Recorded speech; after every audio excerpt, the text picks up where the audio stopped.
Hey guys, welcome to our first YouTube video. I'm Tiff. I'm Keith. And we kind of wanted to do this for a while. And we're happy that, well, but we're happy that we are connecting with you guys. And I'm just excited because I got a lot of feedback on my Instagram about topics to talk about. And we're excited to make all those videos. But we're going to definitely start off with kind of what it's like to be a collegiate athlete. Yeah, just like the overall experience. I don't know if you want to go first. Yeah, I can talk about it. Okay, so everyone's journey is different. My journey was interesting, to say the least. I went to 3 schools, so I got 3 different kind of new fields for different programs and people. But I would definitely say it's a really good experience, especially if you're really serious about your sport and want to continue playing. I think that it's rewarding. I'm losing myself here. You just started. But it's not that to be a college athlete. It's a business, like people say. It's a job. I'm surprised we don't get paid, but that's another subject that we're not going to touch upon because that's a lot. But it does take up most of your day. I think like more than half of your day. A lot more, yeah. But my experience as a college athlete was kind of like I didn't expect it to be the way it was. Like, I was never told that this is what college is going to be like to prepare myself for it. I was never really prepared for it. And I was a very serious basketball player in high school. And I wanted to go to the WNBA. So that's how seriously I took it. But it definitely is a lot harder than what people think, I would say. Mm-hmm. A lot of people see the glitz and the glamour and the, being on a big stage, playing against free shoes, free clothes. Right, exactly. Oh my god, you guys get all this stuff. Right, but in reality, we work for all of those things. Oh, yeah. Work. But yeah, I mean, I had a good experience. It definitely, at first, it took me a while to adjust to it.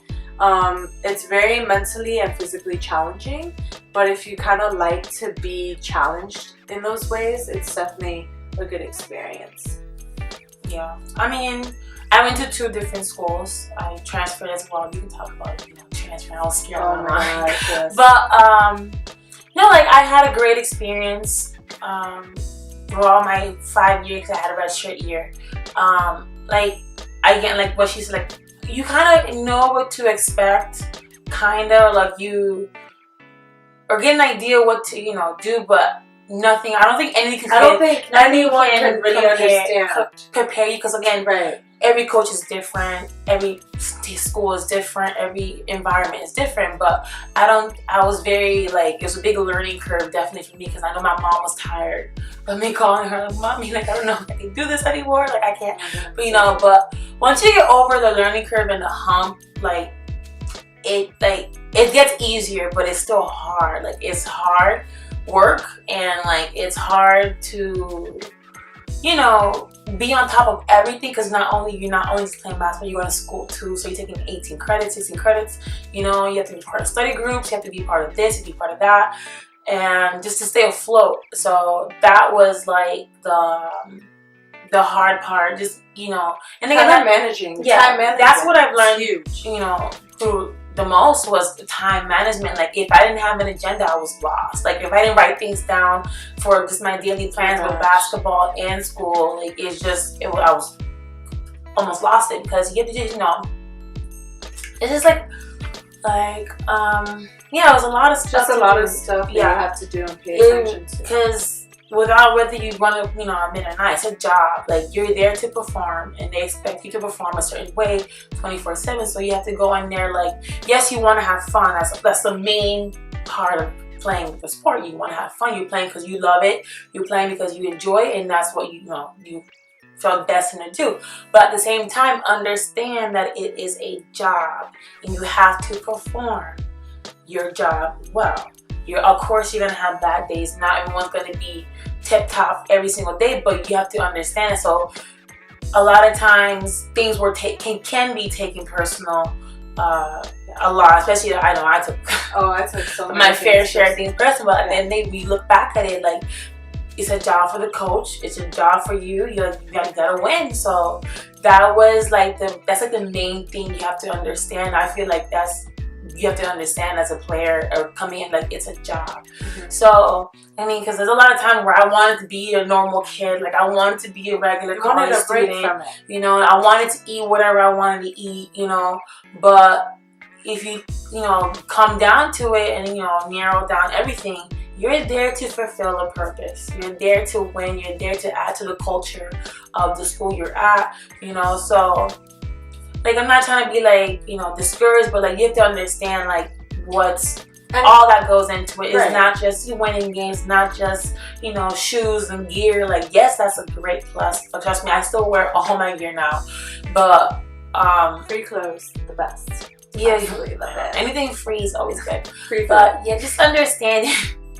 Very important. Free food, yes. Free food. We really had that. It was amazing. So just understanding what you're there for and never losing sight of that. But also just to have fun and try to find ways to find fun with what you're doing, even if it's hard. Because I know there's days where I'm just like, I don't know if I can keep doing this. Like, I'm not trying to complain, but it happens to everybody. At least I think so. I don't know about the men's side, but I know it happens a lot. Just talking to other teammates and other people who go to different schools. So it's like, every day was like, shoot, I don't know if I'm going to do it today, but you find a way to get through it, and then bam, by the time you're done, you're graduating, you finished everything. So that's like, I feel like you have to understand and know as well as going to college. Does that make any sense? Yes. So besides being a full-time student athlete, yes, even though you have a lot on your plate, there's a lot of meetings that you have to attend, classes, practices, extra practices. It's kind of hard to try to fit in another thing into your schedule, but I think it's pretty important that you kind of make friends outside of your team, because you're with your team so much, and it's a great thing to bond with your teammates, be with them. But it comes a period where you kind of I don't want to hear nothing about this game. I just don't want to hear about it right now. So, not to interrupt you, but like for me, like I was a part of like a Bible study. Like I had friends in classroom that I would communicate with or talk to every now and then. Like so I feel like yes, you have your heart, mind, and soul into the sport, and be dedicated to your craft. But at the same time, you want to have a degree separation, and you want to have something that you can talk to people outside. That's like having someone that doesn't know anything about basketball is so rewarding sometimes. Because you're like, you know what? It's so nice. Just talk about something else that is just something different. And I feel like that's very important. So like if you have like your, everything's a balance. In order to be a good athlete, I truly, honestly believe that you have to have a balance. And I used to think, like in college, I kind of went away from being social. I kind of stayed to myself in my room. And even though I thought I was doing the right thing, because I was committed to my studies, I was focusing only on basketball, I wasn't letting distractions come into it. It kind of stressed me out, and I wasn't able to find an outlet that let me kind of release from all that stress. And I think that's where your friends outside the team come in, and it's cool that they're able to get to know your life, and you get to know their life and what it's like, and you guys kind of bond and are able to just make bonds that are forever. Yeah, because like don't get me wrong, some of my best friends came from basketball, and I'll always be that. But at the same time, like I made good friends through Bible study. I made great friends through like different clubs around campus that like I wouldn't even think about doing. And again, like it's about balance. Like yes, a lot of time went into but if you have like 30 minutes, you can just meet up in the cafeteria and have a quick bite with your friends outside of basketball, just talk about something different.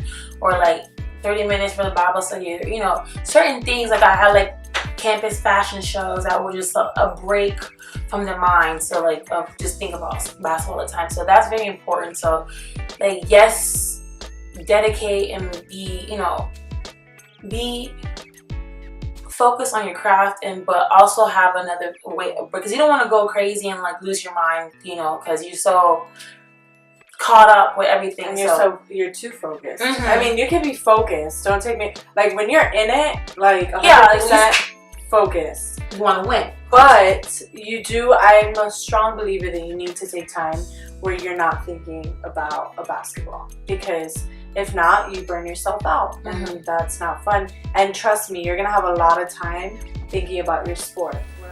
Thanks for tuning into our channel. I hope you enjoyed our video.